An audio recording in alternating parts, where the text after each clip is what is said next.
Hello everyone, welcome back to Easy Technical Education. Today we will learn about Kirchhoff's law. In previous lecture, we have already read about Ohm's law. हम पिछले lecture में Ohm's law पढ़ चुके हैं। हम Ohm's law से किसी भी सर्किट का रेजिस्टेंस, इंटरनल इक्विवेलेंट रेजिस्टेंस या पोटेंशियल ड्रॉप निकाल सकते थे। तो हमें किरचॉफ्स लॉ पढ़ने की क्या ज़रूरत पड़ी। देखिए, ओम्स लॉ का यूज हम सिंपल सर्किट के लिए करते थे।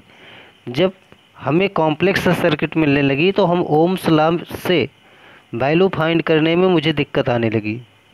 तब किरचॉफ्स लॉ का यूज वहाँ पर होने लगा। तो हम कह सकते हैं कि किरचॉफ्स लॉ क्या चीज़ है। तो इसकी डिफिनीशन हम कैसे लिख सकते हैं, यानी कह सकते हैं कि in simple term Kirchhoff's law is a tool which is use for complex circuit. आप लिख सकते हैं Kirchhoff's law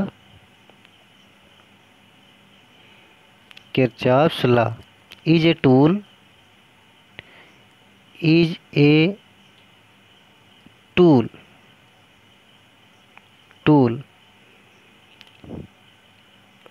which is used for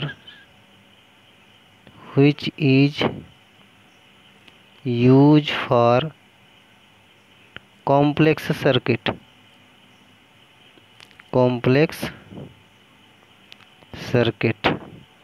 ये कॉम्प्लेक्स सर्किट क्या होता है, मतलब ऐसी सर्किट जहाँ पर 1 2 3 4 5 यानी बहुत सारे रजिस्टर जुड़े हों, बहुत सारा पोटेंशियल हो, उसमें बैटरी लगी हो, बहुत सारे इंडक्टर जुड़े हों, बहुत सारे रजिस्टर जुड़े हों, बहुत सारे कैपेसिटर जुड़े हों, तो सर्किट क्या हो जाती है, कॉम्प्लेक्स हो जाती है। तो इस प्रकार की सर्किट को सॉल्व करने के लिए हम अगर ओम्स लॉ से सॉल्व करेंगे तो बहुत कठिन हो जाएगा, बहुत लेंदी हो जाएगा। तो आसानी से ये सॉल्व हो जाए ऐसी सर्किट, इसलिए हम किरचॉफ लॉ का यूज करते हैं। तो ये जो किरचॉफ्स लॉ है ये दो तरह से है, यानी किरचॉफ लॉ दो प्रकार का है। आप कह सकते हैं, यहाँ आप लिखिए किरचॉफ्स लॉ,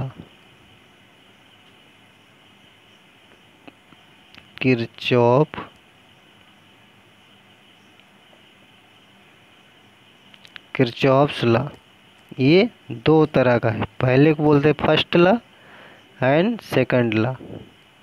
ये फर्स्ट लॉ क्या है, फर्स्ट लॉ को बोलते हैं KCL। फर्स्ट लॉ क्या है, फर्स्ट लॉ, इसका एक नाम और है KCL।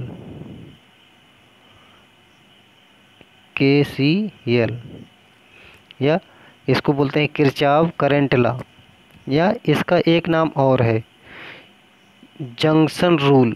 क्या बोलते हैं, junction rule, Kirchhoff's junction rule.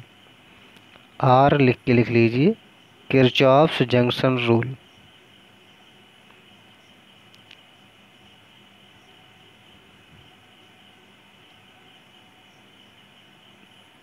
Kirchhoff's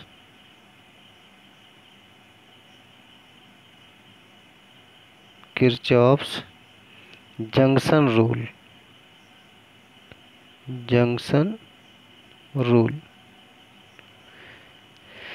Hindi में इसे संधि का नियम भी कहते हैं। और सेकंड रूल क्या है, सेकंड रूल क्या है, सेकंड रूल का एक नाम है KVL। क्या, KVL। सेकंड रूल का एक नाम KVL। और इसको बोलते हैं किरचॉफ वोल्टेज लॉ, या इसी को बोलते हैं मेश या लूप रूल। मेश या लूप रूल। तो इस तरह से हमने देखा कि किरचॉफ के दो नियम हैं। पहला नियम जाना जाता है KCL से, किरचॉफ करंट लॉ, या किरचॉफ जंक्शन लॉ। दूसरा नियम जाना जाता है किरचॉफ वोल्टेज लॉ या मेश रूल या लूप रूल। तो हम सबसे पहले पहले नियम को समझते हैं कि किरचॉफ का फर्स्ट रूल क्या है। तो केसीएल फर्स्ट रूल। अब समझते हैं कि केसीएल क्या चीज़ है। यहाँ हेडिंग डालेंगे हम केसीएल, लिख लेंगे किरचॉफ करंट लॉ या किरचॉफ जंक्शन रूल, संधि नियम, किरचॉफ का संधि नियम या किरचॉफ का करंट नियम, ठीक, हिंदी में। तो केसीएल की हम डिफिनीशन कैसे लिखेंगे? The algebraic some, the algebraic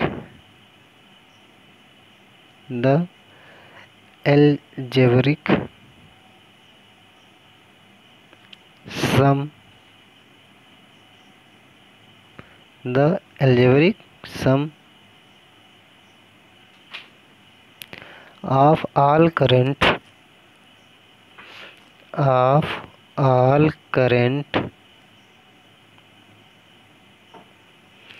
meeting at a junction,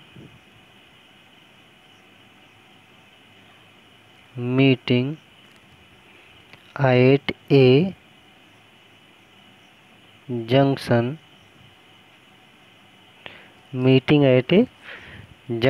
of an electric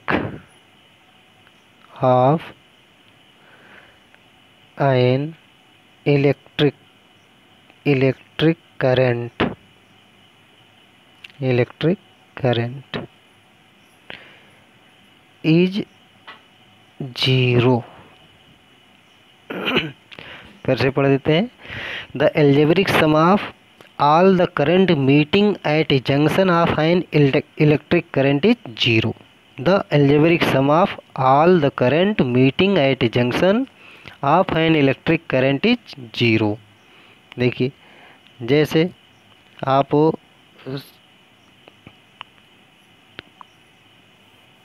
यहाँ पर कोई एक फिगर बना लीजिए कुछ भी। जैसे आप देख रहे हो इधर से I1 करंट मान लीजिए फ्लो कर रही है, आ रही है। यहाँ से I2 करंट जा रही है, फिर I3 करंट फिर जा रही है, ठीक।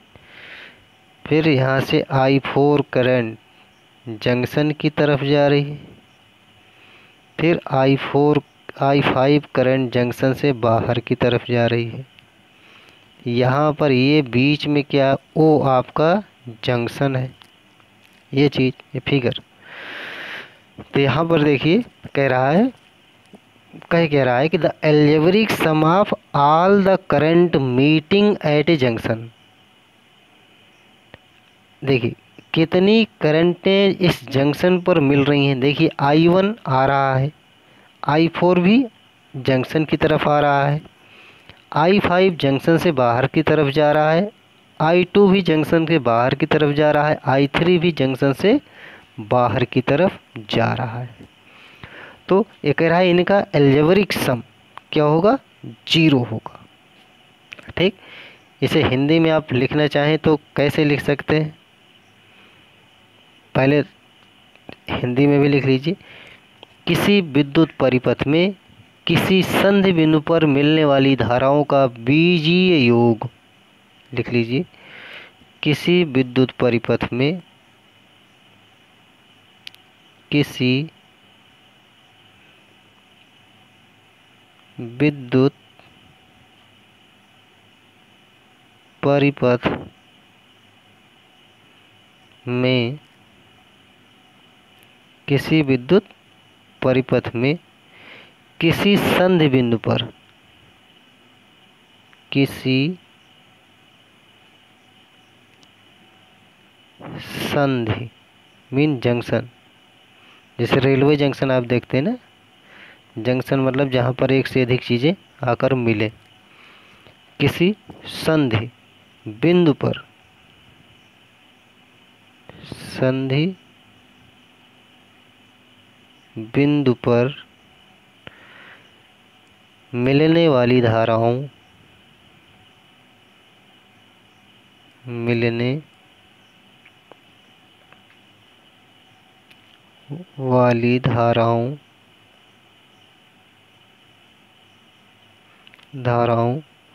का बीजीय योग का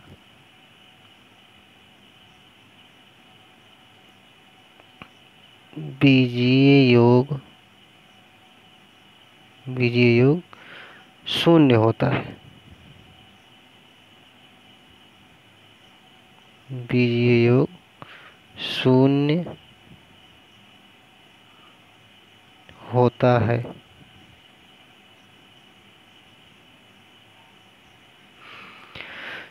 किसी विद्युत परिपथ में किसी संधि बिंदु पर मिलने वाली धाराओं का बीजीय योग शून्य होता है। अब जैसे आपको मैंने जो फिगर बनाया है यहाँ पर देखिए, इसमें देखिए इनकमिंग करंट और आउटगोइंग करंट, आपको ये देखना है कौन कौन सी धारा आ रही है और कौन कौन सी धारा जा रही है। इन सब को अगर हम एक साथ कर देंगे तो इनका बीजीय योग क्या हो जाएगा, 0 हो जाएगा। तो देखिए कौन कौन सी करंट पहले आ रही है, I1 संधि की तरफ आ रही है, I4 संधि की तरफ आ रही है। तो यहाँ पर ऐसे लिख दें I1 इनकमिंग है प्लस I4। अब देखिए संधि से कौन कौन सी जा रही है, -I2 संधि से बाहर जा रही है ना, -I3 -I5 is equal to 0। इनका बीज गणितीय योग क्या होगा, 0 होगा। तो यही हमारा क्या है, KCL। क्या है, KCL। या इसी को आप कुछ इस तरह से लिख सकते हैं। कैसे, आप चाहो तो इसे आप लिखो I1 plus I4 is equal to I2 plus I3 plus I5। या आप चाहो तो इस इक्वेशन को इस तरह से भी लिख सकते हैं। तो यहाँ से आप एक चीज़ और लिख सकते हैं, क्या कि incoming current is equal to outgoing current, या इनकमिंग करंट ऐसे लिख दीजिए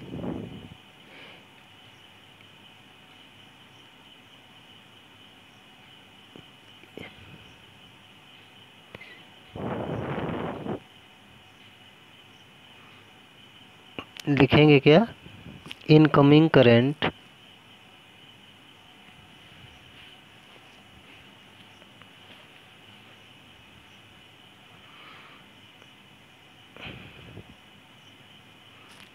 आई, शॉर्टकट में लिख दे रहा हूँ, I in is equal to outgoing current, I out, यानी कि जो प्रवेश करने वाली धारा है ये बराबर होती है बाहर जाने वाली धारा के। ठीक, यानी कि जितनी धाराएं बाहर जा रही हैं, या आप लिख सकते हैं आगे लगा दीजिए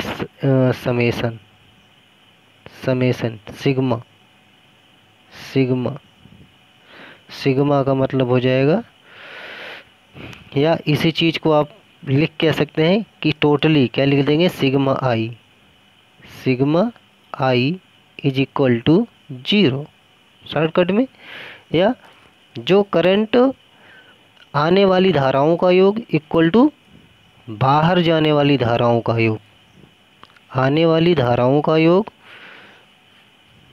हिंदी में लिख लीजिएगा, आने वाली धाराओं का योग, आने वाली धाराओं का योग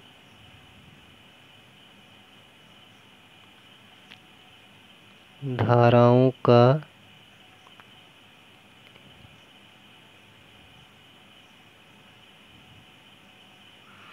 धाराओं का योग।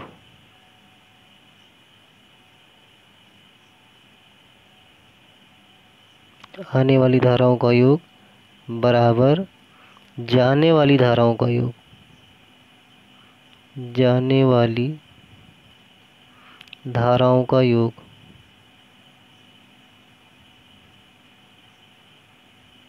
जाने वाली धाराओं का योग, या शॉर्टकट में क्या लिखेंगे, सिग्मा i इक्वल टू 0। ये तो रहा आपका KCL। समझ में आया होगा। KCL क्या है, एक बार फिर से हम रिपीट करते हैं कि the algebraic sum of all the current meeting at A junction of an electric current is 0। The algebraic sum of all the current meeting at A junction of an electric current is 0। यही चीज क्या है आपका KCL। क्या है, KCL। इसमें आप लिखना चाहो तो लिख सकते हैं यहाँ पर साइन कन्वेंशन हेडिंग डाल के, साइन कन्वेंशन। साइन कन्वेंशन में क्या लिखेंगे आप कि जो करंट इंटर कर रही है वो प्लस मीन इंटरिंग करंट, ऐसे आप लिखेंगे।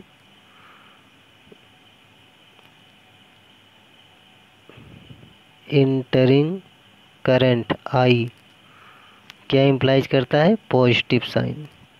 और लीविंग करंट, लीविंग करंट क्या इंडिकेट करता है, नेगेटिव साइन। ठीक। अब जैसे कोई एक एग्जाम्पल ले लिया जाए, उससे समझ लेते हैं, ज़्यादा अच्छा रहेगा। देखते हैं, कोई एक सपोज कर लीजिए आप कोई एक सर्किट बना रहे हो। जैसे कोई एक एग्जाम्पल ले लेते हैं कि आपके पास कोई एक सर्किट है। कोई एक सर्किट ले लो, जैसे चलिए इसी को लेते हैं, फिगर।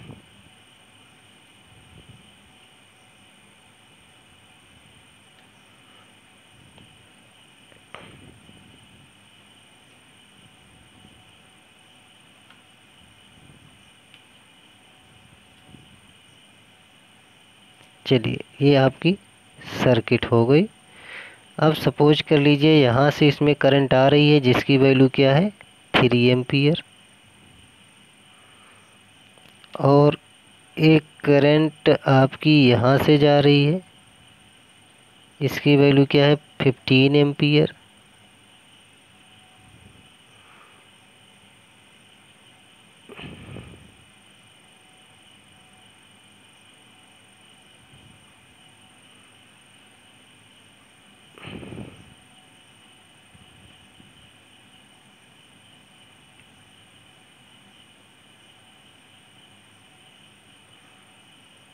सर ये लिखा नहीं जा रहा है। चलिए आप लोग वैसे क्वेश्चन आप सॉल्व करिएगा, फिर जहाँ दिक्कत होगी आप बताइएगा। वैसे मैं एक क्वेश्चन आपको सोच रहा हूँ बता दूँ। चलिए नेक्स्ट पेज में बताता हूँ। देखिए जैसे आपके पास, चलिए कोई दूसरा एग्जांपल लेते हैं। जैसे सपोज कर लीजिए यहाँ से कोई करंट आ रही है और इधर से भी कोई करंट आ रही है। तो सपोज करो यहाँ से 2 एम्पियर आ रही है और यहाँ से 4 एम्पियर आ रही है। अब ये करंट इधर गई, ये 6 एम्पियर है। कितना, 6 एम्पियर। फिर यहाँ से ऊपर की तरफ करंट चली गई 1 एम्पियर। ठीक। अब यहाँ से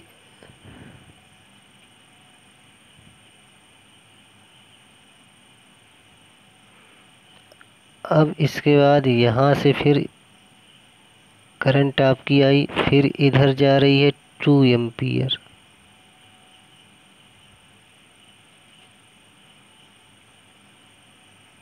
2 एम्पियर, और फिर अब नीचे की तरफ से कुछ करंट जाएगी जिसकी वैल्यू क्या है, आई इक्वल टू कितना होगा, ये हमें ज्ञात करना है। क्वेश्चन समझ में आया कि यहाँ से देखो करंट 2 एम्पियर इंटर कर रही है, यहाँ से 4 एम्पियर, तो यहाँ पर एक जंक्शन बन गया। ये जंक्शन जब बना तो यहाँ पे टोटल करंट कितना जाएगी, 6 एम्पियर इधर की तरफ जाएगी। अब इसमें से 1 एम्पियर ऊपर की तरफ चली गई तो यहाँ पर कितने एम्पियर आएगी, 5 एम्पियर, 5 एम्पियर करंट। अब इस 5 एम्पियर में से 2 एम्पियर इधर ऊपर की तरफ चली गई तो नीचे की तरफ देखिए, यहाँ नीचे की तरफ से कितना करंट जाएगी, तो यहाँ पर देखिए यहाँ से करंट जा रही है, तो जबकि 2 इधर चले गए, 3 बचा। इसका मतलब क्या हुआ कि जो 3 है ये -3 होगा। क्या, इस आर्म में जो करंट होगी वो आई इक्वल टू क्या होगा, -3 एम्पियर, -3 एम्पियर। बात समझ में आई? क्यों, -3 का मतलब हो गया कि इस जिसकी डायरेक्शन क्या है, अपोजिट। अब इतना समझ में, इस तरह से आप लोग क्वेश्चन जो भी लगाइएगा केसीएल से संबंधित वो सॉल्व हो जाएंगे आसानी से। अब हम आगे बढ़ते हैं केवीएल की तरफ। तो केवीएल रूल क्या है इसे हम समझते हैं। आप लोग केसीएल से संबंधित जितनी प्रॉब्लम हो लगाइएगा, जिस किसी को कहीं पे दिक्कत होती है हमें बताएगा, हम उसे सॉल्व करेंगे। ठीक, मतलब प्रॉब्लम किसी को नहीं होगी, बस आप लोग पढ़ते रहिए। अब हम सेकंड रूल की तरफ बढ़ते हैं, केवीएल। केवीएल जिसको बोलते हैं किरचॉफ्स वोल्टेज लॉ। ठीक, अब या किरचॉफ्स मेश रूल या किरचॉफ्स लूप रूल या लूप लॉ, कुछ भी बोल सकते हैं। तो ये केवीएल क्या है, इसकी डिफिनीशन हम कैसे लिखेंगे। ठीक, तो इन ए क्लोज, ऐसे लिखेंगे, in a close loop, in a close loop or mesh, close loop or mesh. देखिए मेश और लूप दोनों एक ही चीज़ें नहीं हैं, यानी कि मेश में आप कह सकते हो कि कई लूप होते हैं, मेश में कई लूप हो सकते हैं। तो इतना बात समझ में आई। तो in a close loop or mesh the algebraic sum of, the algebraic, the algebraic, the algebraic sum of change of potential, change of potential, change of potential is zero, is zero। ये आपका क्या है, KVL. This is KVL. आप इसको लिख कह सकते हैं कि sigma I R is equal to 0, sigma I R equal to 0। या इस आई आर को और आप क्या लिख सकते हो, इसे आप चाहो तो लिख सकते हैं कि सिग्मा डेल्टा बी, यानी कि change in potential is equal to 0। अब v इक्वल टू होता है आई आर, इसलिए आप इसे लिख सकते हैं sigma I R equal to 0। ठीक, तो ये आपका किरचॉफ्स वोल्टेज लॉ है, जिसे हम एक बार फिर से पढ़ देते हैं कि इन ए क्लोज मेश और loop, in a close mesh और loop of an electrical circuit, the algebraic sum of change of potential is 0 in a closed mesh or loop of an electrical circuit, the algebraic sum of change of a potential is 0। आप हिंदी में कह सकते हैं कि किसी बंद परिपथ में एक जो पोटेंशियल चेंज का बीजीय योग 0 होता है। किसी बंद परिपथ में जो विभवांतर है, जो पोटेंशियल में चेंज हो रहा है, इसका बीजीय योग 0 होता है।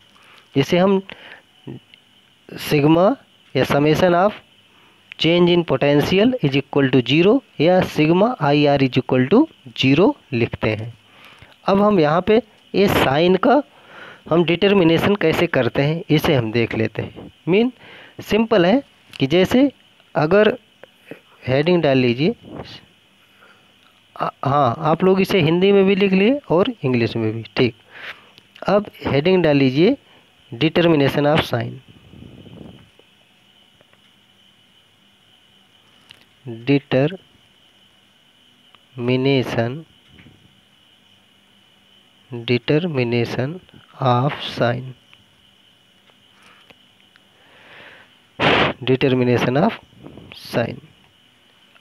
अब इतना तो पता है कि अगर पोटेंशियल इंक्रीज हो रहा है तो हम पॉजिटिव साइन का यूज करते हैं, और अगर पोटेंशियल डिक्रीज हो रहा है तो हम नेगेटिव साइन का यूज करते हैं। यानी कि पॉजिटिव साइन कहाँ यूज होता है?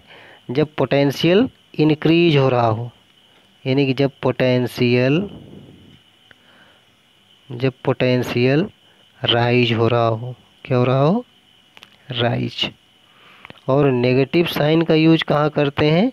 कि जब पोटेंशियल डिक्रीज हो रहा है, पोटेंशियल डिक्रीज हो रहा हो, कम हो रहा हो। बात समझ में आई? जब पोटेंशियल डिक्रीज हो रहा हो, मीन जब पोटेंशियल कम हो रहा हो तो हम नेगेटिव साइन का यूज करते हैं। अब इतना तो आप लोगों को पता है कि किसी भी डीसी सर्किट में हम क्या क्या इनकाउंटर करते हैं। जैसे हम रजिस्टर लेते हैं, कैपेसिटर लेते हैं, इंडक्टर लेते हैं। ये सब क्या है? ये सब पैसिव कंपोनेंट है, पैसिव एलिमेंट है। और इसके अलावा भी हम क्या यूज करते हैं? हम कोई बैटरी भी यूज कर लेते हैं। क्या? बैटरी का यूज भी कर लेते हैं। तो इन सारी चीज़ों का यूज हम देखेंगे कि इस मेश में मिलेगा। तो हम ये देखते हुए चलते हैं कि कैसे कैसे हम साइन का। अब ये तो रही बात पोटेंशियल की। जब पोटेंशियल बढ़ रहा होगा तो पॉजिटिव साइन, जब पोटेंशियल घट रहा होगा तो नेगेटिव साइन। अब हम और बात कर लेते हैं। सपोज कर लीजिए आपका रेजिस्टेंस है कोई, ये आपका कोई रेजिस्टेंस है। ध्यान से इसे आप लोग समझिएगा, क्योंकि यहीं से प्रॉब्लम आप सॉल्व करना सीख जाओगे, नहीं तो आपको कन्फ्यूजन रहेगा। तो सपोज कर लीजिए ये पॉइंट ए है और ये पॉइंट बी है। अब करंट इसमें इंटर कर रही है। करंट की डायरेक्शन क्या है? ए टू बी, इतना सबको पता है। आई किधर मूव कर रही है? ए टू बी। अगर आप भी इसी डायरेक्शन में जा रहे हो, ये आपकी डायरेक्शन है, ये आप जा रहे हो, यानी कि जब आपकी डायरेक्शन और करंट की डायरेक्शन दोनों अगर सेम है, क्या है? सेम है, तो यहाँ पे क्या होगा? यहाँ पे पोटेंशियल ड्रॉप होगा। क्या होगा? देन पोटेंशियल ड्रॉप,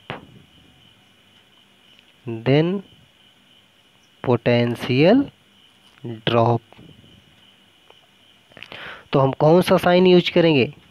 पोटेंशियल कम हो रहा है, डिक्रीज हो रहा है, नेगेटिव साइन का यूज करेंगे। इतना क्लियर? और अगर यही रजिस्टर है, करंट की डायरेक्शन भी वही है, और आपकी जो डायरेक्शन है वो अब कुछ इस तरह है, मतलब अपोजिट टू करंट। आप करंट की उल्टी दिशा में जा रहे हो, तो इसका मतलब यहाँ पर क्या होगा, पोटेंशियल इंक्रीज होगा, राइज होगा। देन यहाँ पर लिख लीजिएगा यू, मतलब आपकी direction. Then potential rise, then potential rise, potential बढ़ेगा तो हम क्या यूज करेंगे, पॉजिटिव साइन यूज करेंगे। क्या, पॉजिटिव साइन। अब हम बात कर लेते हैं, जैसे मान लीजिए कोई आप बैटरी लगाए हो। क्या, बैटरी, ये आप कोई बैटरी लगाए हो, प्लस माइनस। अगर आपकी डायरेक्शन इधर है, ये यू हो, जब आपकी डायरेक्शन इधर है तो यहाँ पर आप देख रहे हो हायर टू लोअर, पोटेंशियल कहाँ जा रहा है, हायर टू लोअर जा रहा है। तो इसलिए यहाँ पर जो साइन यूज होगा वो क्या होगा, वो माइनस होगा। सो हियर पोटेंशियल ड्रॉप हो रहा है ना, पोटेंशियल ड्रॉप हो रहा है, पोटेंशियल ड्रॉप हो रहा है, तो नेगेटिव साइन का यूज करेंगे। किसका, नेगेटिव साइन का, मीन माइनस ई लिख देंगे, माइनस ई। ये चीज़ आप लोग ध्यान से समझिएगा, नहीं तो गलत हो जाएगा। अगर आपकी डायरेक्शन इधर है, नेगेटिव टू पॉजिटिव, तो पोटेंशियल क्या होगा, इंक्रीज होगा, और आप वहाँ पे पॉजिटिव साइन लिखेंगे। अगर ये आपकी डायरेक्शन है, चलिए मान लीजिए यही है, ये प्लस और ये माइनस। अगर आपकी डायरेक्शन इधर है, आप इधर हो गए, तो यहाँ पे पॉजिटिव साइन लिखा जाएगा। क्या, पॉजिटिव लिखा जाएगा। इतना अगर कॉन्सेप्ट क्लियर हो गया तो आपको कहीं भी किसी भी न्यूमेरिकल को सॉल्व करने में दिक्कत ही नहीं आएगी, कभी नहीं आएगी। ठीक, आपको कोई भी क्वेश्चन याद तो करना ही नहीं होगा। जैसे एक क्वेश्चन हम आपको लेके बताते हैं कि कैसे आप इसे सॉल्व करोगे, तो हम देखते हैं, क्वेश्चन को एक ले लेते हैं।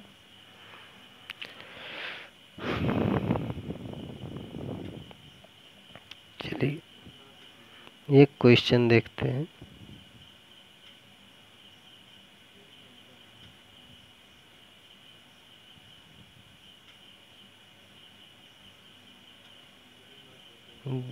दिख रहा है कि नहीं आप लोगों को, देखिए क्वेश्चन, एक आपको फिगर दिया हुआ है, फिगर बना हुआ है।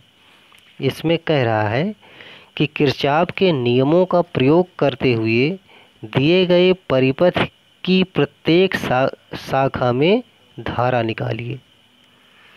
यहाँ पर आपको ये परिपथ दिया हुआ है, ये क्या है, देखिए A B C D E और एफ। जो ए और एफ के बीच है वो 5 ओम है। जो बी यानी कि बीच में जो रजिस्टर लगा है वो 0.25 ओम है। और यहाँ पर जो बैटरी इस आर्म में लगी है वो 100 वोल्ट है। क्या है, 100 वोल्ट है। और ई और एफ के बीच में एक बैटरी लगी है 200 वोल्ट की है। और सी और डी के बीच में एक बैटरी है 110 वोल्ट की, और जो रजिस्टर लगा हुआ है वो 0.2 ओम का है। तो हम इसे समझते हैं कि हम कैसे सॉल्व करेंगे। हमसे कह रहा है कि धारा निकालना है। क्या चीज़, धारा निकालनी है। तो चलिए इसमें जो सॉल्व हुआ है इस पर हम ध्यान नहीं देते हैं।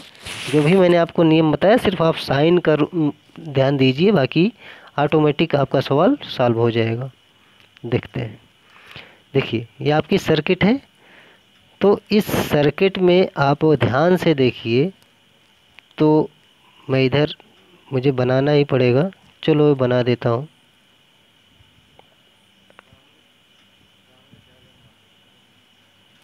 एक रजिस्टर है, यहाँ पर एक रजिस्टर, एक बैटरी, यहाँ पर भी एक रजिस्टर, एक बैटरी, इस तरह से आपकी सर्किट है। तो यहाँ पर देखिए ये 0.25 है, 0.25 ओम, और इसकी वैल्यू क्या है, यहाँ पर पॉजिटिव और नेगेटिव, ये क्या है 100 वोल्ट, 100 वोल्ट है। और यहाँ पर भी एक पावर सप्लाई है जिसकी वैल्यू 200 वोल्ट है, और इधर पॉजिटिव इधर नेगेटिव है। और ये जो रेजिस्टेंस है ये 5 ओम का है। ये कितने का है, 5 ओम का, 5 ओम। और इधर का रेजिस्टेंस 0.2 ओम का है, 0.2 ओम। और ये जो पावर सप्लाई है ऊपर पॉजिटिव और नेगेटिव, ये 110 वोल्ट की है। कितना, 110 वोल्ट की है। अब इस आर्म में करंट I1, यहाँ पर I2 फ्लो कर रही है। ठीक, अब आप देखिए कि जैसे I1 नीचे की तरफ आ रही है ऐसे ऐसे, तो अब ये जाएगी किधर, ये अपना सर्किट कंप्लीट करेगी इधर। यानी कि अब इधर से देखिए I2 आ रही है, ये दोनों यहाँ पर मिली, फिर यहाँ से यहाँ जा रही थी। यानी कि इस आर्म में कितना I1 plus I2 current flow होगा। यानी कि यहाँ पर जो करंट होगा वो क्या होगा, I1 plus I2, I1 plus I2।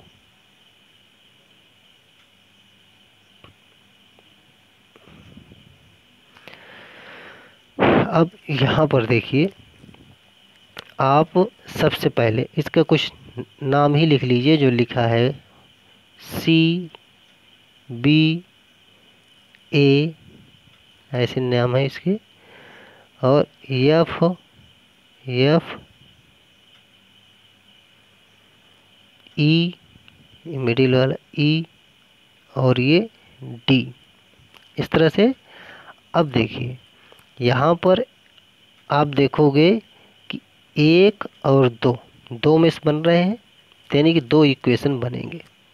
अब पहले मेष में हम ध्यान लेते हैं। चलिए देखिए, मेष आप देखिए A B E F A, देखिए यानी कि ये वाला मेष, इसको आप फर्स्ट मान लीजिए। तो लिखिए इन फर्स्ट मेष, इन फर्स्ट मेष, या लूप लिखिए, ठीक है। देखिए इन फर्स्ट मेष, पहले मेष में आप क्या देख रहे हो, ठीक। देखिए A B, मतलब आप चल कहाँ से रहे हो, A से रहे हो, A से B, B से E, E से F, F से फिर A। फिगर में समझते हुए चलिए, A, देखिए A से B, अब B से E, E से F, F से फिर A। आपके चलने की डायरेक्शन ऐसी है। अब देखिए, अब यहाँ A के बाद B, कोई रजिस्टर ही नहीं, यानी कोई पोटेंशियल ड्रॉप होगा नहीं, KVL लगा रहे हो। अब B से E के बीच में यहाँ पर एक पोटेंशियल ड्रॉप भी है और एक पोटेंशियल भी है, मीन एक रजिस्टर भी है जहाँ पोटेंशियल ड्रॉप होगा, और एक बैटरी भी लगी हुई है। अब देखिए जो करंट की डायरेक्शन है, ये जो करंट की डायरेक्शन I1 डायरेक्शन है, और आपके चलने की भी दिशा भी I1 की दिशा में है ना। यानी कि डायरेक्शन सेम हो गई। जब डायरेक्शन सेम, तो इसका मतलब पोटेंशियल डिक्रीज होगा। क्या होगा, डिक्रीज होगा। अब I इंटू आर, अब पढ़े हो यहाँ पर वोल्टेज, तो ये हो जाएगा I1 इंटू 0.25, ये हो गया। अब यहाँ से देखो, उसके बाद आप पॉजिटिव टू नेगेटिव आ रहे हो, यानी कि पॉजिटिव से नेगेटिव की तरफ आप आ रहे हैं। तो इसका मतलब क्या हुआ कि आपका पोटेंशियल कम हो रहा है। भाई पॉजिटिव से नेगेटिव आ रहे हो, तो यानी कि माइनस 100 वोल्ट। 100 लिखने की कोई ज़रूरत नहीं, वोल्ट। चलो ठीक है, ठीक। अब इसके बाद अब आ जाइए नीचे ई और एफ में, देखिए माइनस से प्लस की ओर, यानी कि पोटेंशियल बढ़ रहा है, यानी कि राइज हो रहा है। तो +200। अब इसके बाद फिर ऊपर देखिए, ये जो आपकी करंट जा रही है तो उधर आप भी जा रहे हो, यानी कि डिक्रीज हो रहा है। तो minus minus -5 × I1 + I2 in bracket I1 + I2 bracket बंद।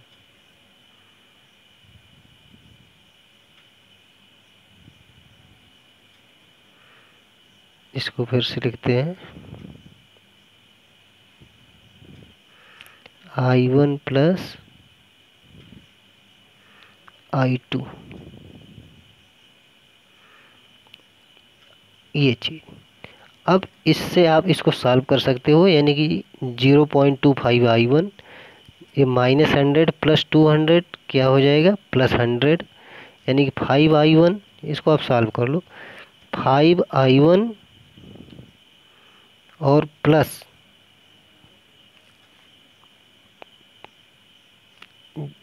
0.25 I1 कॉमन ले लीजिए आप, तो 5.25 I1 आएगा। क्या 5.25 I1, ठीक, प्लस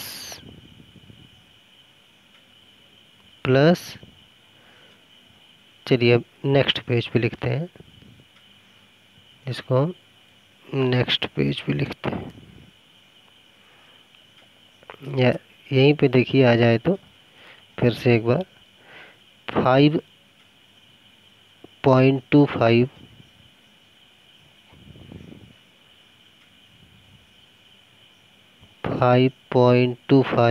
I1 + 5 I2 + 5 I2 = क्या आएगा, 100।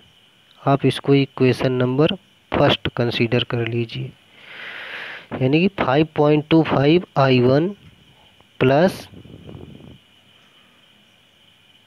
5 I2 = 100, फर्स्ट इक्वेशन हो गया। अब देखिए दूसरा मेश जो है, इसमें दूसरा मेश में आप किधर से चल रहे हो, बी से, यानी कि BCDEB, इस तरह से। तो यहाँ पर जो आप इक्वेशन बनाएंगे, आप देखिए बी से सी आए, कोई रजिस्टर नहीं है, अब सी से डी आ रहे हैं। तो अब देखिए करंट I2 फ्लो कर रही है और आप भी इधर आ रहे हो, तो यहाँ पर एक रजिस्टर मिला। तो रजिस्टर में करंट की जो डायरेक्शन है वही आपकी भी डायरेक्शन है, इसका मतलब नेगेटिव होगा। तो -0.2 I2 हो गया। अब यहाँ पे पॉजिटिव टू नेगेटिव है, यानी कि पोटेंशियल आपका डिक्रीज हो रहा है। तो आप minus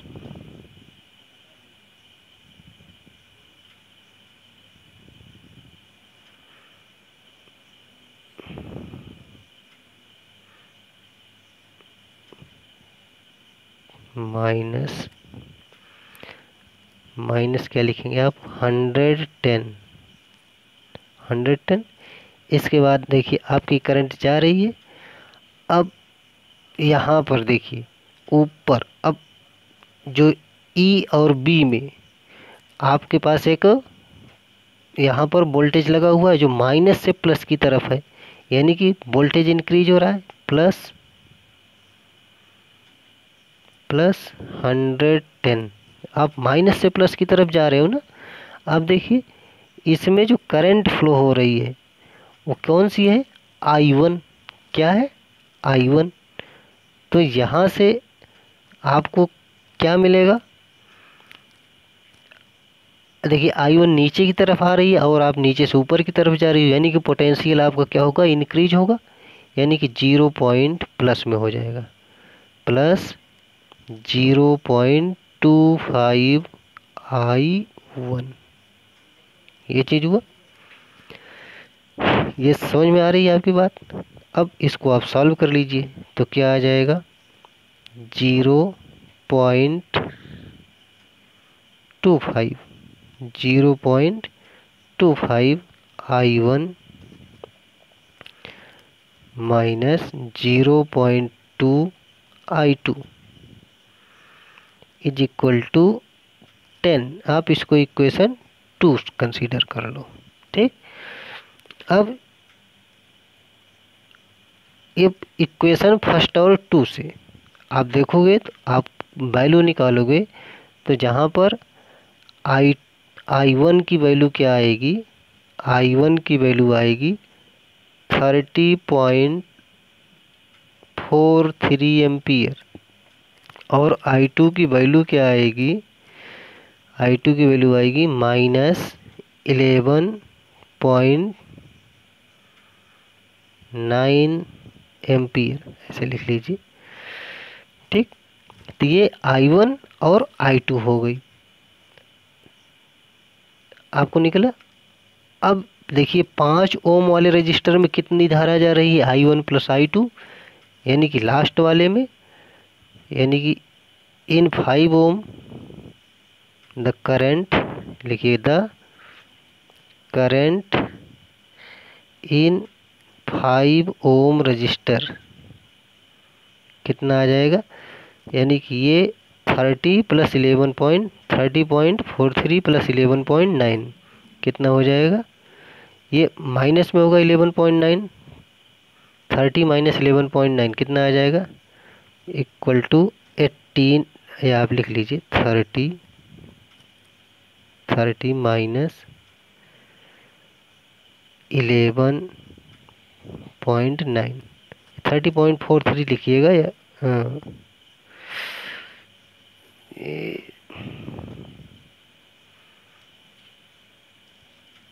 30.43 minus 11.9 is equal to क्या आ जाएगा, इज इक्वल टू 18.4। ये इतनी एम्पियर की करंट आपको 5 ओम वाले रजिस्टर में फ्लो करेगी। तो इस तरह से आप लोग आसानी से KVL और KCL के न्यूमेरिकल सॉल्व कर सकते हैं। बाकी नेक्स्ट लेक्चर में आप लोगों को हम 1-2 न्यूमेरिकल और बता देंगे, जिससे और अच्छा कॉन्सेप्ट हो जाए। तो मुझे उम्मीद है कि आप लोगों को ये वीडियो समझ में आया है, पसंद आया है। अगर आपको ये वीडियो पसंद आया तो आप इसे लाइक, सब्सक्राइब और शेयर करना ना भूलें। Thank you, thanks for watching.